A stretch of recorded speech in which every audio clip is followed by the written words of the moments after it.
Hello, welcome back to the Villa View. We've today sat down with Villa's Chief Commercial Officer, Luke Organ, to have a chat about all things on the commercial side and behind the scenes at Villa. Really interesting chat. A couple of exclusives in there as well, so here it is.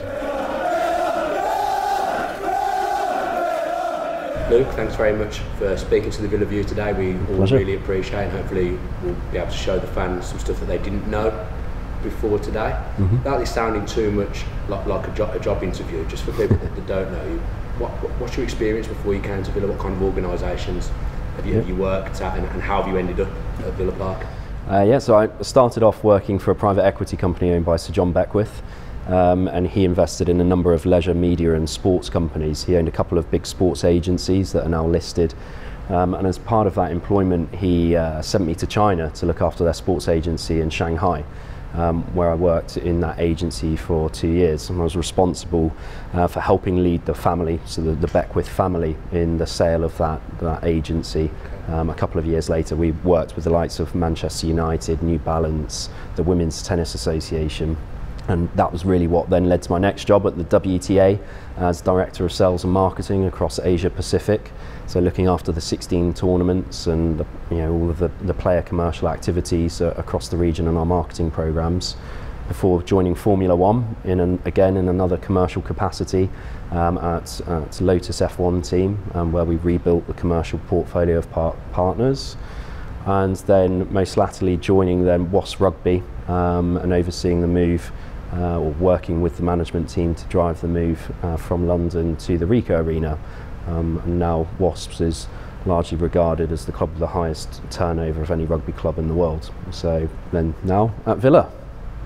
Is there anything, I think you've mentioned before in interviews that Wasps were kind of on their knees when you went there, and is there anything you've taken from Wasps that has helped you in your role at Villa? Yeah, I think there's some really interesting parallels between the two organisations. I think between the two clubs, the difference between Wasps and Aston Villa, with Wasps actually it didn't have the infrastructure behind it, so it was a fairly blank canvas in what you could do, but nonetheless it was a 140-year-old startup. It really had the history, the success, the trophies, but none of the structures around that. With Villa, almost identical, but the difference mainly with Villa is the fact that we've got a lot of the infrastructure already in place, and so actually the difficulty where required is unwinding some of those positions in order to build back our commercial advantage again, and that's sort of the learnings that I've been able to take from working in Formula One, tennis and rugby, and bringing those through to Aston Villa, and bringing through that sort of unique look, if you like, through a lens of what's done well in other sports and how can we start bringing Aston Villa to the current, rather than, as I always say, about 10 years behind the curve. What was your impression of Villa just before you joined? Was it worse than you were expecting what you walked into? Yes, I'm not going to lie. It's quite eye-opening when you come into a club, and I know we talk about it a lot, a club the size of Villa, at some of the inadequacies in the processes that were in place, and I know that was being heavily worked on before I came into the club, but to actually see it firsthand to the scale and extent was quite worrying actually for sport as a whole, but equally exciting knowing that there's a huge opportunity to turn the club around on all fronts. You have described yourself as a glutton for punishment in previous interviews. Is this your biggest challenge that you've ever had in working life? Yes, without a doubt, and honestly, yes, it is. I think we have to rejig from front to back across our commercial programs, across every function of the commercial team. So split down between ticketing, hospitality, retail, catering, partnerships acquisitions, you name it, we're reworking the processes through that. We're having to rebuild the teams, the infrastructure, the processes, rebuild the commercial positions against the backdrop, of course, of the club being arguably one of the worst times of its history. It's been a significant challenge, but I wouldn't change it. It's been absolutely brilliant, and that's what I love doing. I've sort of got a bit of a track record of now, I guess, going into sports organisations that are struggling commercially and then looking at, for over a long-term period, how do we bring back prosperity? Is there anything you've done so far that you're particularly proud of that's been the highlight of your year since you've been here? I think we've done some some good things on over the course of the last 12 months. I wouldn't say that there's anything that, I think ultimately when we start getting praised by the industry, that's when I know that we've done something that is worthy of being proud of. That being said, I think the pressure that we were under on the season tickets and getting those season tickets out was absolutely immense, and we made all of the right decisions when I look back at that process to drive the club forward. New technologies, accepting mobile phones at turnstiles, we're now ready to deploy that where we didn't have that technology in place previously. That pressure to turn around that ticketing solution in a month against sort of a normal 3-month deployment on ticketing was absolutely huge, and the relief that we had when those season tickets started dropping on doormats 72, 48, 24 hours prior to the first home game, I was quite happy with that. me personally, I didn't have any problems with it, but I know there'll be fans that did have delays in receiving their tickets. Do you want to just explain why that kind of thing happened, the main reason?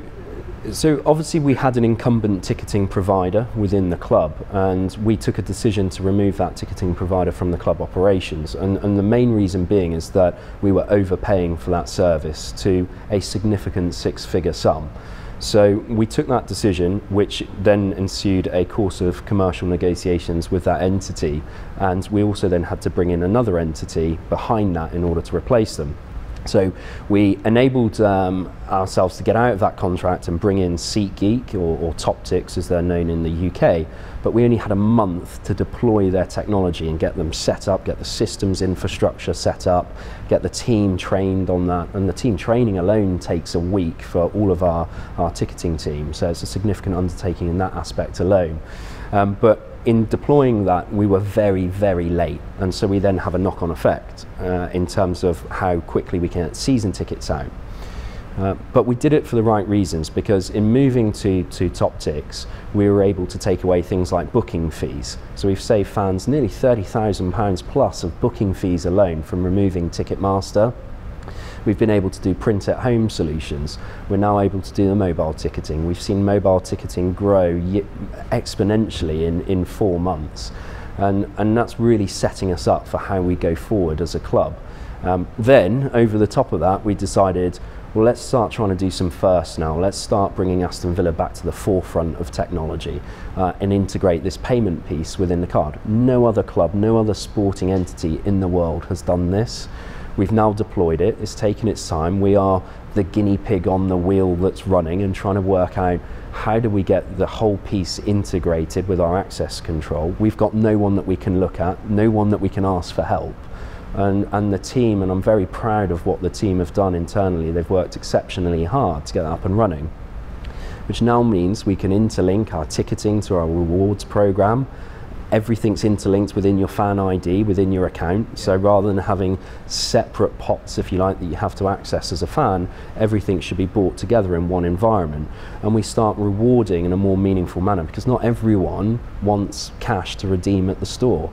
Then we have hundreds of people taking selfies on the pitch. We've got people staying in the Belfry overnight for bed and breakfast. We've got people bidding on these things, whereas previously it was very narrow, and so we have to obviously cater to a mass audience rather than to individuals, and sometimes it's quite hard to get the balance for that mass audience. But I think largely on reflection we've done that with the ticketing solution, and I'd like to think that now we're starting to get through the operational problems because we've been able to catch up with ourselves over the late deployment. We don't just want to say it. There's a lot of sporting entities out there that just say what they're going to do. We actually want to deliver.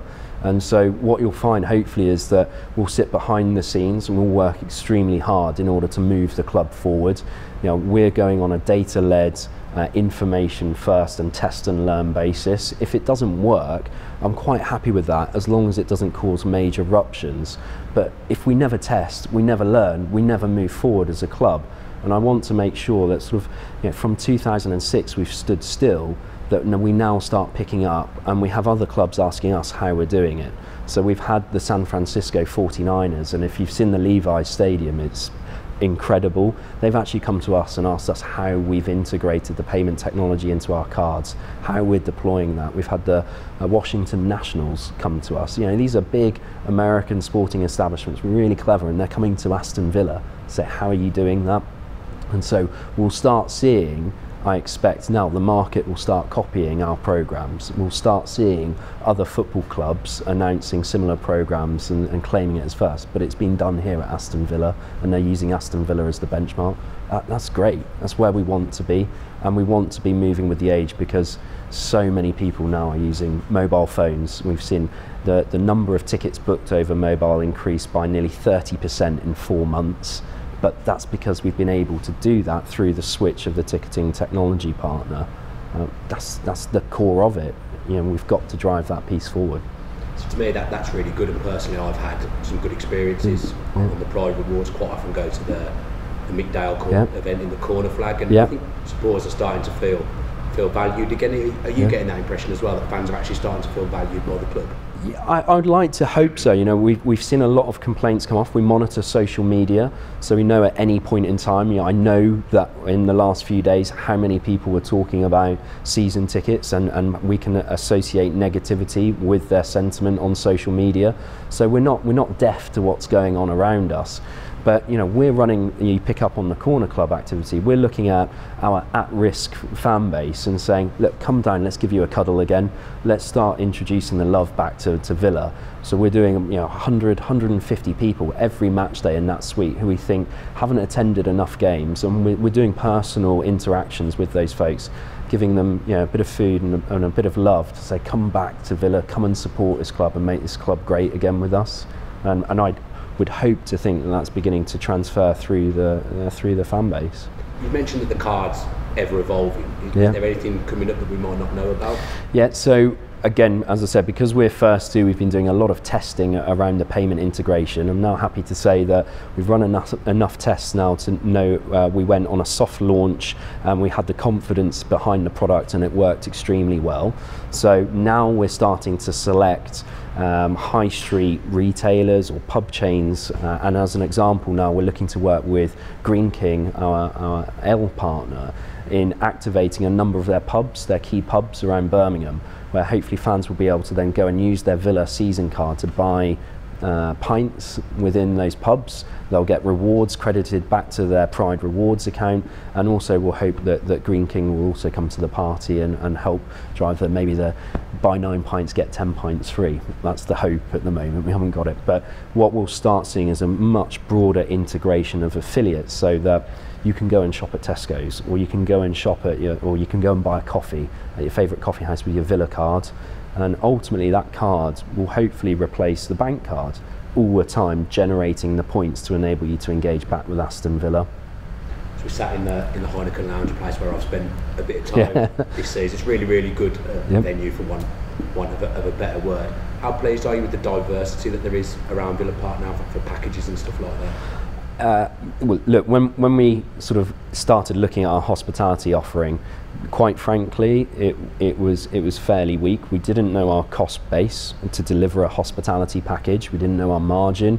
We were all over the shop in our retail pricing, and so we've gone all the way back to basics. We started with a fresh Excel sheet in sense, and rebuilt from the ground up. And we've taken away multiples of 3-course packages and replaced it with facilities such as the Heineken Lounge that many dads and kids enjoy in the space, over 18 of course.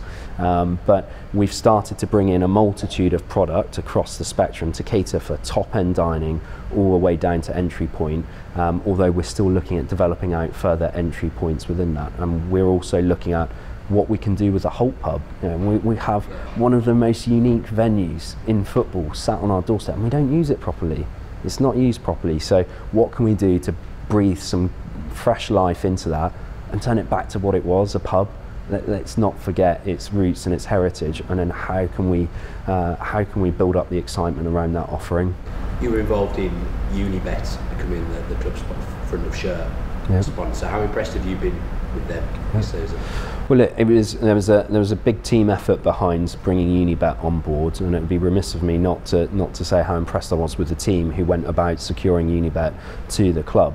But one of the first things that we said to the CEO of Unibet was, how are you going to give a little cuddle to our fans on the way through? This isn't about a badging exercise, it has to be more than that. And Unibet have really impressed us with the way they've stepped up with, whether it's cupcake giveaways, or we'll see some more giveaways coming up, and their way they're interacting with the fans, their halftime challenges.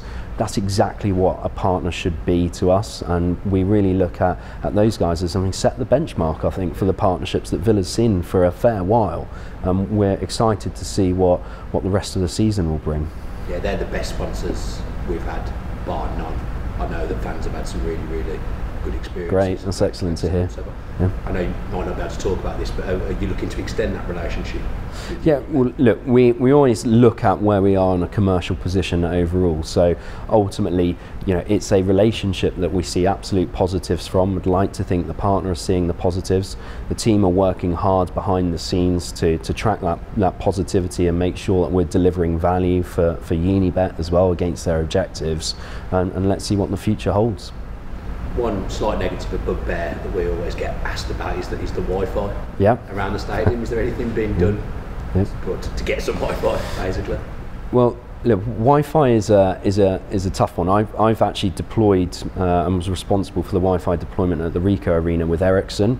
The difficulty that we've got with Villa Park is it's a majestic old facility, and majestic old facilities don't correlate well to rolling out new technology. We've also got to work out what's the value of the Wi-Fi, because it costs between £1 million and £2 million to roll out Wi-Fi. So we've got to determine what's the business value, and I absolutely get it for the fans, but what does that create and what opportunities there are there around that? Whilst also looking at the landscape. So as a bit of a first, we haven't talked about this publicly, but I can confirm that we as a club have just put in a bid to the Department of Culture, Media and Sport to run a 5G testbed across Villa Park. So that's not known. We've done that in partnership with the city's universities. So we've got their scientific and engineering teams working with us, from very, very clever people helping us on that.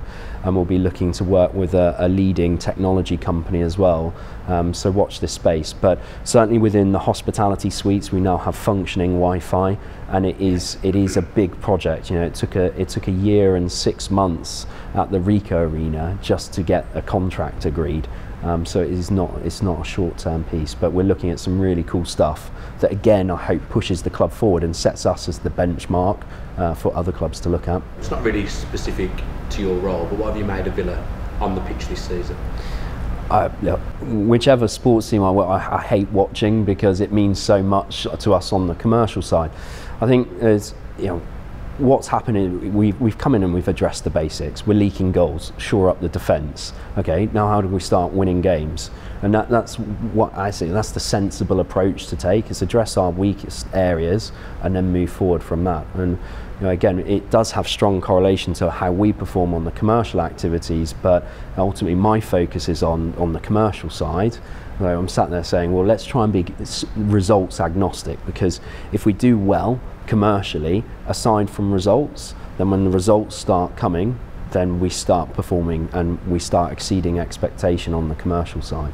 Every Villa fan always wants to know as much as they can about Dr. Tony. What's your relationship like with him? Do you speak to him often, and what's he like to work for? Yeah, we've got a WhatsApp group on marketing ideas set up between myself, Dr. Tony and Keith.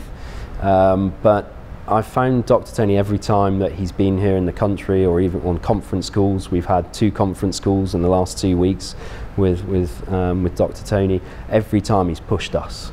What's next? What's coming? Think bigger. And that's quite hard to get your head around at times, because ultimately we're trying to run Aston Villa as a football club, but then at the same time he's challenging us with go bigger, go bolder, and it puts a smile on my face, because it's challenging me, it's challenging us the way that we think about our club and the way that we think about our expansion plans. But it's that broadness of thinking that he brings, and his ability to question everything. You know, he understands very quickly the commercial landscape and grasps that and understands some of our pains and our successes, and is keen to see us move forward. Dr. Tony and Keith Winus, one of the main reasons that you decided to come to Villa? Ultimately, yes. I mean, without that, alongside the opportunity at Villa. So it's really important, I think, that the management team get on really well. I've struck up a great working relationship with both, and I'd like to think they have with me.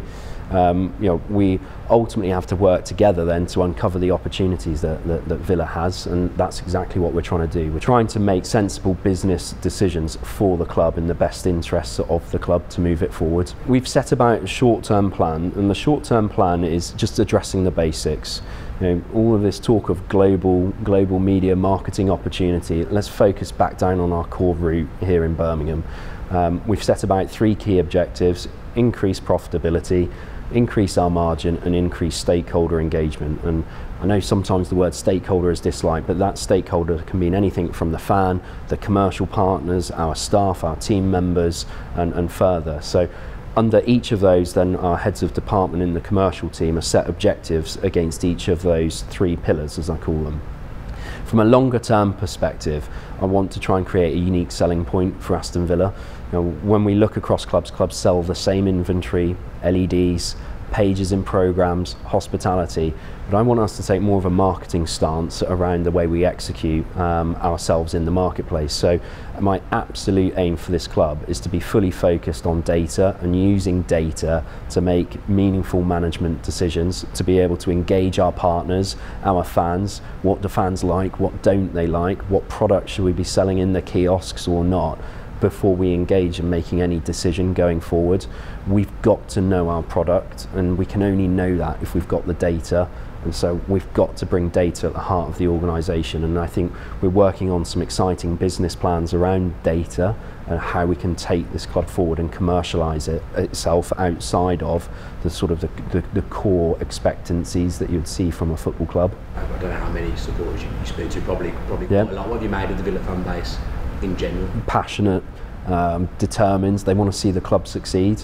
I don't think they accept failure, which is great, and that's what sport's about. We don't want to accept failure. I think they've got to be patient with us as well. You know, I'm 12 months in the team. We've got probably on average a year and a half in employment terms behind us. We're trying to change as much as we can. The change that we've undergone in 12 months is absolutely huge.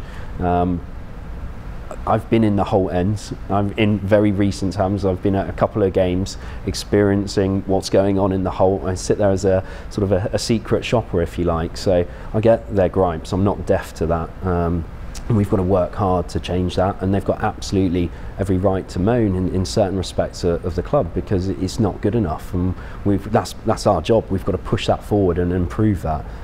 So yeah, I think that they speak with reason, and if they've got an issue, season cards, they'll raise it. They'll raise it. So no, they're not shy in coming forward with their opinions. So, which is, you know, ultimately, well, if we don't know their opinion, we're never going to be able to improve the club either. So it's important to hear the fans' views. You're just adopting a mantra of just giving the club a cuddle again. It's been left out in the cold for too long, and the cuddle has to extend to the fans, the staff, as I said, everyone.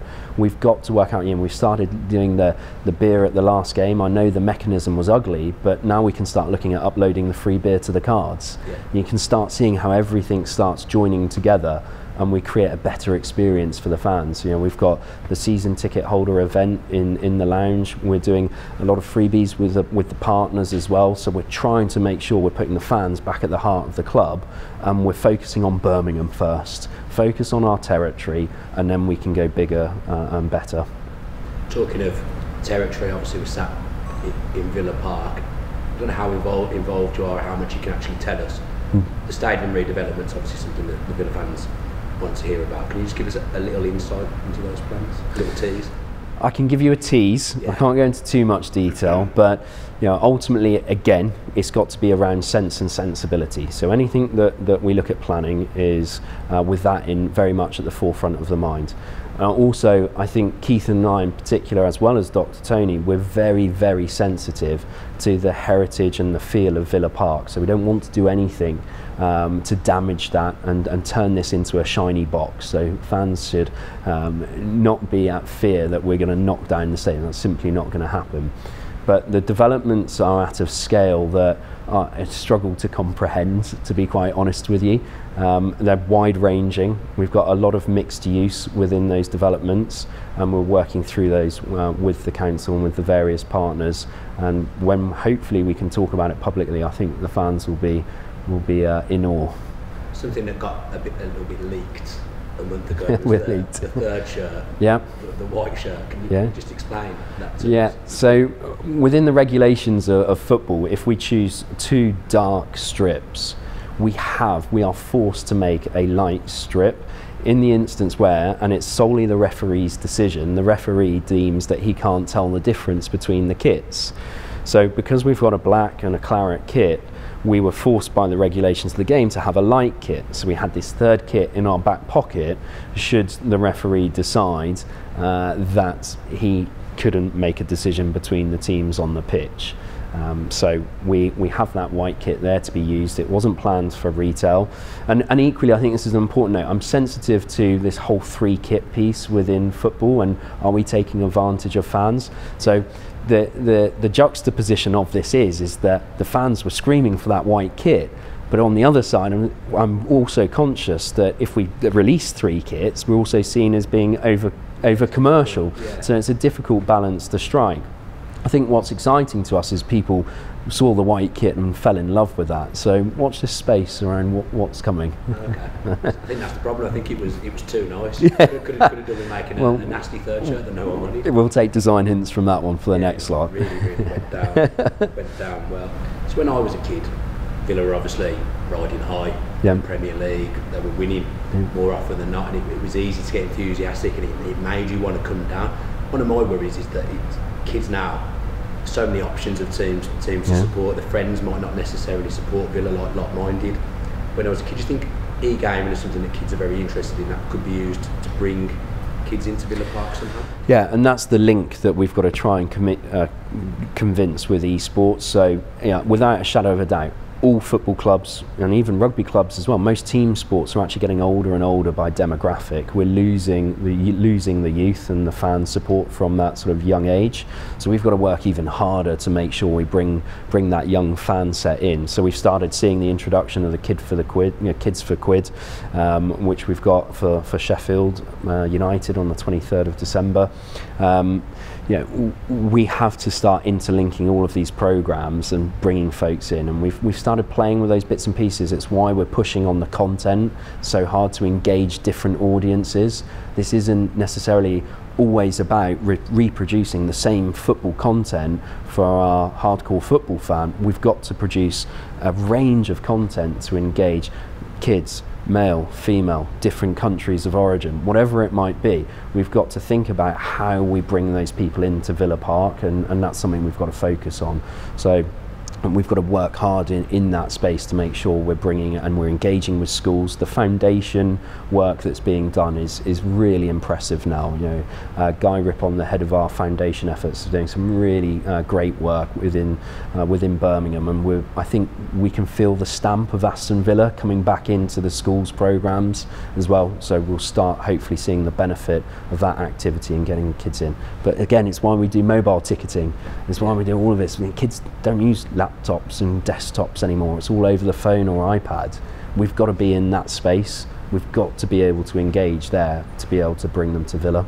And it's tough because of advertising laws as well. So that's the other complexity. How do you engage with someone under 16? And it's our weakness as a club is, right, we need more under 16s coming through in the Cubs program. But we relaunched the Cubs program, and we've got nearly 2,000 Cubs members signed up to that. That's more. We had 330, I think, last count. So we're beginning to bring through proper marketing practice, and then we have to transition them. So they've all had their Cubs packs, their free jumpers and goodie bags. Now they can come into games on a very cheap basis. Now how do we start pushing them on to being long-term fans of the club? We've got to start getting that cycle right. Well, thank you very much for thank you. today. and talking to us, and we wish you all the best for the future and the rest of the season. Thank you very much. Thank you. Thanks for Cheers. your time. No, thank you. That's it for today's video. Thanks ever so much to Luke for taking the time to sit down and speak to the Villa View. I think we got a couple of bits of really good information there, and I enjoyed having a chat with him about all things Villa commercially. If you're not already subscribed to the channel, then make sure you're doing that with your post notifications on to find out when all our content's coming before everyone else. We really appreciate all the support you give us, and to be fair, without your support we wouldn't be sat here at Villa Park today doing stuff like this, so please keep it up and keep supporting the channel, because we love bringing you exclusive content. Comment below with your thoughts. Is there anything else you would have asked Luke Organ? Hopefully not. Hopefully we've covered most bases, but let us know what you did think of the interviews. If there's anything you liked or disliked, let us know in the comments. Watch out for the podcast in the next few days. Tom, Julian and myself will be in the usual booth talking all things Aston Villa, so make sure you watch out for that video coming. Stick with the channel, stick with the Villa, up the Villa. If you enjoyed that video, why not watch another? Click the video choices on screen now to go and watch them in full. Be sure to subscribe to the channel by clicking our logo there on the left. Easy peasy.